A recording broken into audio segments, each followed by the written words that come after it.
Hi అండి. ఈరోజు పల్లీ చట్నీ అయితే చేశానండి. ఎలా చేశానో ప్రాసెస్ అయితే చూసేద్దామండి. స్టవ్ ఆన్ చేసి మూకుడైతే వేసానండి.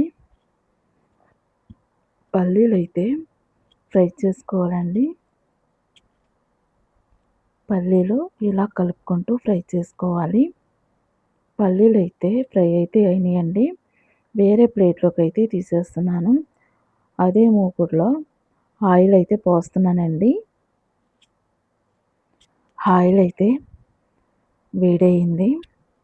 పచ్చిమిర్చి వేస్తున్నానండి. పచ్చిమిర్చి కలుపుకుంటూ ఫ్రై చేసుకోవాలి. పచ్చిమిర్చి ఫ్రై అయితే అయినాయండి. కొంచెం జీలకర్ర వేస్తున్నాను. కొత్తిమీర వేస్తున్నానండి. కొత్తిమీర వేసేసి కొత్తిమీర ఫ్రై అయ్యేదాకా కలుపుకుంటూ ఫ్రై చేసుకోవాలి.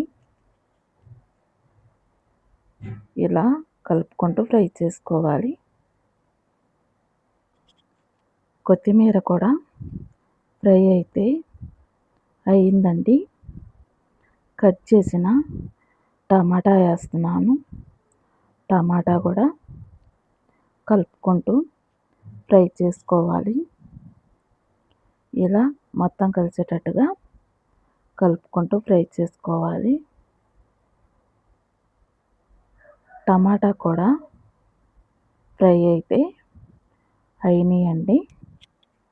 ఒక్క 2 నిమిషాలు కలుపుకుంటూ ఫ్రై చేసేసి స్టవ్ ఆఫ్ చేసేస్తున్నాను. పల్లీలు అయితే మిక్సీ పట్టేసానండి.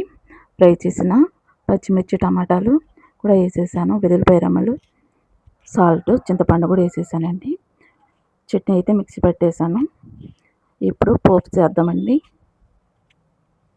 ఆయిల్ అండి. ఆయిల్ అయితే వేడైంది. జీలకర్ర, ఆవాలండి, మినపగుళ్ళు, పచ్చెనగపప్పు, ఎండుమిర్చి అండి. ఒకసారి కలుపుకుంటూ ఫ్రై చేసుకోవాలి. వెల్లుల్లిపాయ రెమ్మలండి. వెల్లుల్లిపాయ రెమ్మలు వేసి కూడా కలుపుకుంటూ ఫ్రై చేసుకోవాలి. కరివేపాకండి. కరివేపాకు వేసి పోప్స్ మంచిగా ఫ్రై అయ్యేదాకా కలుపుకుంటూ ఫ్రై చేసుకోవాలి. పోప్స్ కూడా మంచిగా ఫ్రై అయితే అయినాయండి. కొంచెం పసుపు అయితే వేస్తున్నాను. పసుపు వేసేసి స్టవ్ ఆఫ్ చేసేస్తున్నాను. చట్నీ వేస్తున్నానండి. చట్నీ వేసి మొత్తం కలిసేటట్టుగా కలుపుకుంటూ